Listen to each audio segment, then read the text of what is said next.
I wondered what songwriter you all identified most with growing up. What? What songwriter you identified most with growing up? Oh, Wow. Like the first songwriters that I really like picked up on for me personally, being a native of St. Louis, Missouri, is Chuck Berry. I mean, he's like the ultimate rock and roll poet. That was the first guy that I really picked up on like the lyrics. Like this guy's painting a picture. This is imagery, like American culture, just put to paper. So Chuck Berry is the first one for me, really. Yeah, that's a good one. Darby Crash, Dee Dee Ramone. Dee Dee Ramone, Pete Shelley, Yeah, um, and you keep going, really. yeah, But a lot. I mean, we're all it's a obsessed good with list. music growing up, so there was a lot of them. I know you guys played in various projects as well before this one, different bands. How did they kind of feed in and impact and lead towards what you're currently doing now with Daddy Longlegs? It helped us just turn into like we know how to play with each other because we played in different bands together before that. So musically, we're comfortable with each other. We're old friends, and It also kind of led us to Naturally want to happened. do something totally different, yeah, like with this band. Than the other bands are a lot more rooted in sort of a more straightforward lineup as far as the instrumentation goes and stuff, and they're kind of punk and power poppy type bands, and we decided to go a totally different route, strip it down to really brass tacks, and you know.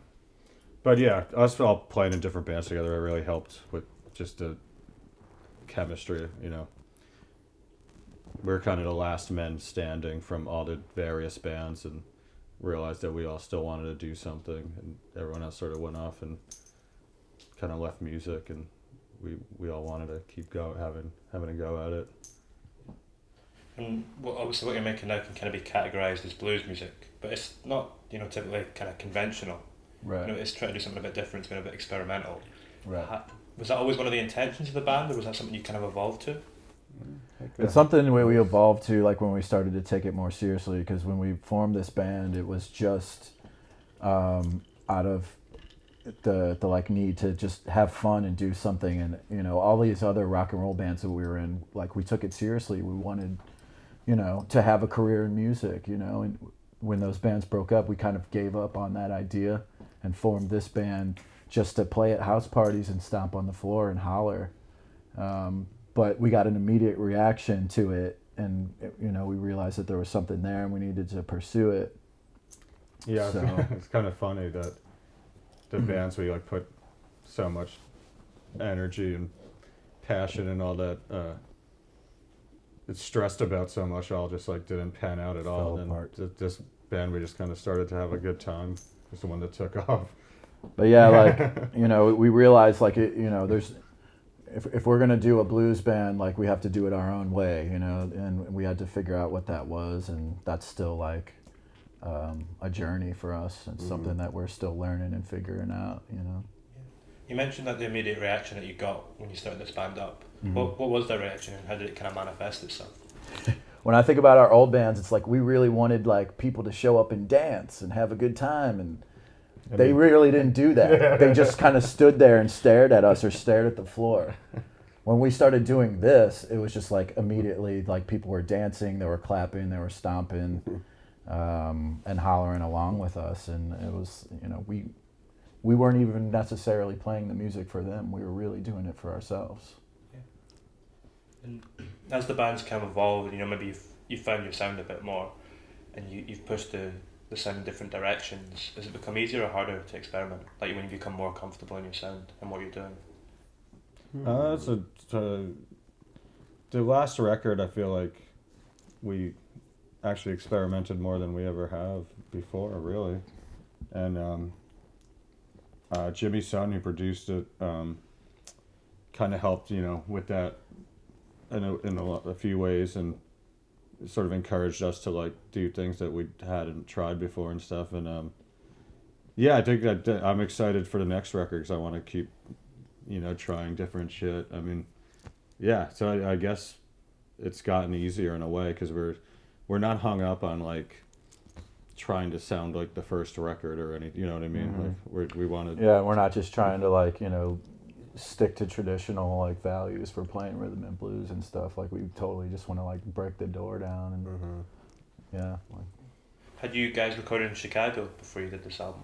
no, we hadn't. That was the first That time. was the first time. But that was a like cathartic thing for us to do. Yeah. Yeah, make a record in Chicago where all our razor sharp blues heroes were coming out. And we of, you know. basically like lived in the studio, like literally, there was a apartment under the studio we lived in for like 2 weeks and recorded the record. Didn't leave. So we were basically, lived that record for the whole time we were there. We were like in that studio the whole fucking time, which I think is why it worked out the way it did. We're kind of isolated, and it really helped us like focus. How do you maintain that perspective then with what you're creating if you're so absorbed in it? Like it becomes your life. How do you maintain perspective? It's hard. It's we hard usually to do that. we usually maintain perspective by trying things live and how they're received. I guess trial by fire. Was a lot of this album played live in the studio?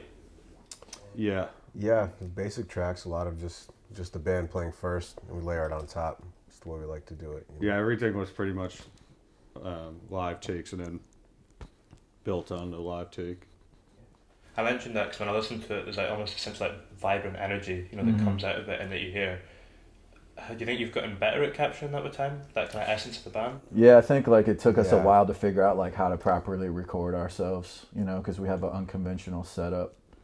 And we also didn't, like the first record, we were flat broke and we kind of begged, borrowed, and stealed studio time at like 3 different studios, but before it was finished in the end, and so it was kind of like a real uphill battle to get that even made at all. So to actually have the luxury of being in a proper studio and like, being able to do it, I think it helps. It helped a lot. Yeah, it helped. It's amazing those little things that had helped. You stripped this one like back a little bit as well, like some of the music and it feels a bit more, not acoustic, but yeah, a bit more stripped back. Yeah, we wanted to do that. Like we always loved like acoustic elements of various records that we're into. Stuff like Flamin' Groovies and the Rolling Stones like have that element too. Like I really love like electric blues, but also like the like acoustic Delta blues stuff. To me, there's nothing heavier than an old man playing his guitar. And yeah, like I played amplified harmonica on some tracks and then acoustic harmonica on some tracks, and we wanted that like the diversity of the record to kind of have both of those elements there. We were excited to have keys on some songs and stuff too, and that was a nice addition. And no saxophone though, which I was disappointed about. Next record, gonna get greasy. How does like the instrumentation affect your lyrics? Does it feed quite directly into that, or are they quite separate entities that come together? For me, like I'm a harmonica player. I feel like the harmonica is an extension of my voice, and my voice is an extension of the harmonica. So it's like symbiotic things happening, and that's how a lot of our songs happen. Is I'll either hum something or play a lick on harmonica, and that will be the jump off for a lyrical phrase or something that these guys will jump on top of, and it'll become something. There's a lot of experimentation going on in the studio then. Did you have a lot of it kind of written before you went in, or did a lot of that occur when? About half it. Well, we had I'd say 3/4 of it written. Yeah, we had most of it ready to go. But some of them we wrote in the studio. We left a little margin there for studio experimentation, and that stuff is actually my favorite stuff off the record. It's the stuff that happened spontaneously and over stuff that we kind of labored over a lot in rehearsals and stuff. So is the process of writing in the studio very different to writing outside of it? Yeah, because It you're is. under the gun and you kind of... Clock is ticking. We work good under pressure too. I just feel Yeah. like the magic is there and just kind of pops. It just happens out of thin air, Like when you don't have that fire under you to, do it in a certain amount of time, you kind of could be lazier about it or overthink it, I guess is more our problem. I think when we're just rehearsing back in Brooklyn or whatever, we tend to overthink things a bit. So yeah, it was nice to have that spontaneous songwriting in the studio and have to have it make a decision right then and there of what's going to happen, How long did you guys have in the studio? 10 days? Yeah, we spent about 9-10 days working every day from sun up to sundown. And did everything appear on the album, or was this? No. No, we held back. leftovers. We held back Yeah. like 3 or Three. 4 tracks. Do Do you ever revisit stuff like that you've written prior and come back to it? Or Yeah, we do, and Yeah. we're probably going to do a lot of that for the next record too. does it change a lot when you come back to it, or does it? Probably Yeah. change. Yeah, always. Yeah. Always we'll evolves. change a bit, yeah. It's nice to see things with new eyes. You know, when you go back to Yeah. a tune, you're like, oh, Yeah, why the fuck were we perspective. doing that? And, Yeah. Were your feelings quite different when like you listen to this album, or when you're playing the album? Do your feelings change when you're on stage? Like, do you feel different playing it on stage now to when you did when it came out? well, we like to mix up what we play. You know, we like swap songs in and out, and like we get tired of playing certain things, so we'll give them a break and reintroduce them to the set after a while or whatever. You know, because we always like to be excited about what we're doing. We don't want to like play something that we're tired of playing because it comes across to the audience. You know. Right. How did your emotional state at the beginning of the album differ to your emotional state at the end of creating it, when you had it finished, when it was wrapped up? That's a tough one because it wasn't an easy record to make. And Yeah, I guess that will probably vary like from person to person. Yeah. Let's just say I had to take a few walks To think. and Felt accomplished, But I was good. frustrated because there's I didn't break anything. time limits, but we did it. Yeah. Felt good to be done. Yeah. I love the process Yeah. of this record. I enjoyed it more than any of our previous recording ventures. I was just stuck in, and I just felt the magic was happening, and things were sounding good. The vibe was there, and it was all coming together. And yeah, finishing it, of course, felt amazing. I've one last for you guys. All right. Do you feel what blues is and how you define that has changed in 2020? And if so, how?